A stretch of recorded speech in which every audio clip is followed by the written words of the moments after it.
Bueno, muy bien, seguimos analizando la situación financiera de la provincia de Buenos Aires en el marco de un par de conflictos que todavía mantiene abiertos el gobernador Daniel Scioli, por lo pronto sin posibilidad cercana, por lo menos en un caso, en el de los docentes, de encontrarle una solución que tiene que ver justamente con la discusión salarial del sector docente y de los estatales. Hay varias centrales, o por lo menos más de una central, de representación de los trabajadores públicos. Una de ellas es la mayoritaria, es la que generalmente se siente más cuando hace medidas de fuerza, justamente por el nivel de concentración de afiliados que tiene, más de 60.000 en toda la provincia de Buenos Aires, y es UPCN. La central que en su momento, cuando Scioli les dijo, denme unos días porque estamos estudiando una alternativa para hacerles una oferta, necesitamos estirar un poco el tiempo, todavía había margen hasta el 15 de marzo, que acaba de pasar, que es cuando empiezan a liquidarse los sueldos y demás, por lo menos se predispuso con un gesto a concederle ese plazo al gobernador, pero que en la última oferta rechazó la propuesta del Ejecutivo de la provincia de Buenos Aires y volvieron a reformularla en el día de hoy. Justamente para hablar de este tema nos acompaña, tiene la gentileza de haber venido a nuestros estudios, Carlos Quintana, es el titular de UPCN. Carlos, ¿cómo te va? Buenas noches. Hola, ¿cómo te va? Buenas Gracias noches. por venir. Bueno, no, ¿es difícil la situación financiera de la provincia de Buenos Aires? Digo, ¿se puede en algún punto llegar a una zona gris de acuerdo entre las pretensiones de los trabajadores y las posibilidades reales que ha dicho la provincia que no tiene? Mirá, yo tengo la suerte de ser diputado y cuando empecé en la Cámara, el primer presupuesto que voté fue con 2.500 millones de déficit. Y año a año fuimos creciendo 2.500 millones de déficit a llegar a mi cuarto año de mandato con 10.000 millones. Es decir, evidentemente, el problema estructural de la provincia viene de mucho más atrás. Digamos, acá no se trata ni... Hoy está en 13, digamos, en el presupuesto. En 13 en el presupuesto. Sí, sin, después hay que sumarle la deuda, pauta salarial. Sin deuda. Y sin deuda, claro. ¿No? Es decir, sin deuda contraídas, sí, ¿no? Sí. De exigencia 25 o 27 en el menor. más o menos, sí. más o menos. Pero en realidad uno tiene que entender de que acá hubo perversidades desde hace mucho tiempo, digamos, en la estructura de la provincia de Buenos Aires. En el 87, cuando Armendáriz estaba por ir, 2 meses antes, le entrega al gobierno nacional 8 puntos de coparticipación. Es decir, evidentemente, esto no salvó al gobierno nacional, digamos, después terminó la hiperinflación, digamos, Alfonsín yéndose antes del gobierno por hiperinflación, digamos que, es decir, dejó a la provincia en una situación ya estructuralmente debilitada. Digamos, después, con el acuerdo de Duhalde a la provincia, digamos, después del Pacto de Olivos, digamos, donde se había cerrado, digamos, en el año 94, el tema de la forma y la metodología de distribución de la coparticipación federal, que todos los gobernadores tienen que estar de acuerdo para modificarse. Cosa que no se va a hacer nunca, porque evidentemente... Es decir, claro, da toda la sensación de que lo plantearon así para que nunca se modifique. Exactamente. Es prácticamente imposible. Entonces, estamos hablando sobre una estructura, y esto no es en defensa de nadie en particular, yo hablo de la estructura como bonaerense y conozco algo de esta estructura. Circunstancialmente, ¿no? Puede ser como digamos, una defensa de Scioli, pero el día de mañana lo será del que le sigue, digamos. Digo, es estructural el tema. Entonces,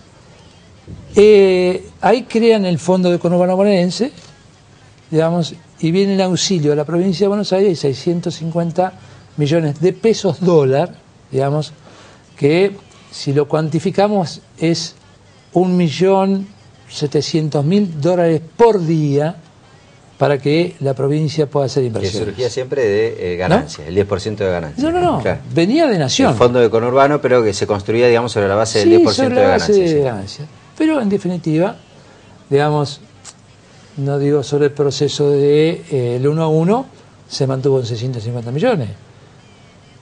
Pero de esto pasaron ya algunos años. Esto fue en el 2000, digamos, en el 99, por dar una definición, digamos, y hoy estamos en el 2013 y la provincia de Buenos Aires sigue con 650 millones. El problema fue el planchazo ese, ¿no?, que se hizo. Digamos. Entonces, lo que nos preguntamos los bonaerenses, ¿a quién le hicimos mal? Porque en realidad a Santa Fe el año pasado se le dieron 5.200 millones. ¿Cuántos habitantes tiene la provincia de Santa Fe? Digo, son comprovincianos. Yo digo, no tengo nada contra los santafesinos. Digo, a ver, el tema es que, es decir, la provincia que más aporta el 40% del Producto Bruto Interno, la provincia con mayor cantidad de habitantes y la mayor cantidad de conflictividad, porque evidentemente, digamos, toda la inmigración que recibe la provincia de Buenos Aires del resto de las provincias y de los países limítrofes, digamos, está soportada y acolchonada por el gobierno provincial, digamos, de color que sea, no importa. Digo, la realidad que esa situación estructural, es decir, no llegaba en algún momento a lo que llegamos hoy. La soga al cuello. Ahora, Carlos, ¿no? usted hace mucho tiempo que representa a los trabajadores estatales en la provincia de Buenos Aires y se ha sentado ya con varios ministros a negociar los salarios año tras año. ¿Cómo se siente? Es una pregunta absolutamente personal, usted me dirá si me la quiere contestar o no. ¿Cómo se siente un representante de los trabajadores estatales a esa mesa de negociación convencido de esto que usted dice? Porque usted está convencido de que Scioli no tiene plata, digamos. Pero no por Scioli, circunstancialmente será Scioli el que venga, la provincia no tiene plata. A ver, digo, en realidad uno tiene varias responsabilidades. Yo digo, que no es solamente la discusión paritaria y que es mi función como secretario general del UPCN. Pero también tengo la responsabilidad de conducir a 60.000 o más de 60.000 compañeros que tampoco lo puedo llevar al abismo, digamos. No lo puedo llevar a una cosa que, es decir, o me dan lo que pido o sigo de paro, ¿no? Porque es una responsabilidad nuestra, digamos, prestar servicio a la comunidad. Digamos, pues lo que hacemos nosotros es escuela, es salud, es decir, cosas que... Sí, sí, es decir, se sienten después, resienten unos servicios básicos, digamos, a la sociedad. Pero, por otro lado, digamos, también tenés la otra imposición que tenemos que recaudar. Los organismos que estamos representando nosotros son los recaudadores. Es decir, si nosotros no recaudamos, no se pueden pagar los salarios. Digamos, es decir, entonces, a ver, digamos... Claro, los trabajadores del RP están, digamos, en la otra ventanilla, recaudando también para que se puedan liquidar los salarios. Y por eso digo, a ver, digo, entonces vos tenés que medir esto de las medidas de fuerza, tenés que medir, digamos, yo creo que la discusión, la negociación, la forma y la metodología han existido en la historia del mundo, digamos. Es decir, nadie triunfa, digamos, es decir, sobre otro cuando no hay posibilidades. Digamos, si yo sé que el gobierno provincial tiene recursos, yo voy a la pelea hasta el final. Pero si la provincia no tiene posibilidades y la nación me niega la posibilidad de ayudarme o endeudarme, digamos, ¿cuál es el camino que tengo para salir? Digamos, más allá de las necesidades básicas que estamos atravesando los trabajadores públicos con el salario que tenemos. El mejor acuerdo, digamos. Y le ha hecho... El mejor acuerdo. Entonces, el mejor acuerdo me lo ofrecen con el último esfuerzo que hace la provincia, que son 1.500 millones adicionales, que me lo ofrece diciembre, enero y febrero. Muchos dicen... Pero es del próximo año ese. Y sí, bueno, a ver, pero para mí el año... Este es el error de concepto. No es calendario, sino no es calendario. Desde que se negocia hasta que se vuelve a negociar. 1 de marzo del 2013, 1 de marzo de 2014. Digamos, para el presupuesto es 31 de diciembre. Digamos, pero para nosotros, digamos, el salario se discute en 1 de marzo. O sea, el año y tampoco es lo tengo que cerrar el 1 de marzo. Cuando vos recibas recién que concedimos de alguna manera tiempos, es porque para mí me da lo mismo. Parar como lo hice después de haber recibido la primera oferta, digamos, o anticipar los tiempos porque yo quiero tener una respuesta de primero. Digamos, la realidad es que yo entendía que se habían dado una serie de circunstancias muy particulares y muy especiales. Digamos, la presidenta estaba en el sur, había fallecido su suegra, se había tenido que quedar, digamos... Sí. Es como que por ahí usted tomaba las decisiones... Por ahí usted estaba expectante de que eventualmente pudiese venir alguna asistencia del gobierno nacional, digamos, a ver, que nunca vino. Está bien, digo, después yo digo que con el diario de ayer todos somos inteligentes, digo, pero el tema es que uno esperaba que el gobierno nacional entendiera de que hay una provincia que tiene aproximadamente 600.000 sueldos que paga en la provincia, digamos, entre pasivos y activos y seguridad y demás, digamos que necesitaban una ayuda financiera para, digamos, por lo menos cubrir la inflación del 2012, ¿no? Pero el gobierno marcó la cancha cuando dio el 22% para los docentes y lo saca por decreto. El gobierno nacional marca la cancha cuando me da el 20% de aumento de impuesto a la ganancia. Digo, evidentemente ya había una decisión política económica que iba a la baja del salario. Digamos, con su pensamiento, equivocado o no. ¿Y usted cree, porque ustedes están terminando de definir si aceptan o no finalmente la última oferta del gobierno, y en todo caso lo respetaré a que decidan eso para que lo oficialicen como tal? Sí. Pero usted es un hombre de la política, ha sido diputado de la provincia de Buenos Aires, un hombre del peronismo. Sí. Una pregunta al dirigente político. ¿Usted cree que hay una decisión política, en este caso, de perjudicar al gobernador de la provincia de Buenos Aires? No, porque todas las provincias están en las mismas condiciones. A ver, digamos, si vos me decís que ayudaron a Santa Fe, ayudaron a Santiago del Estero, ayudaron a Santa Fe, a Santa Cruz, a Capital Federal. A nadie. Bueno, pero no ayudaron a algunas provincias donde por ahí no tienen la mejor relación con quienes la gobiernan. Yo digo, que uno conozca directamente que ha habido ayuda, yo no conozco ninguna.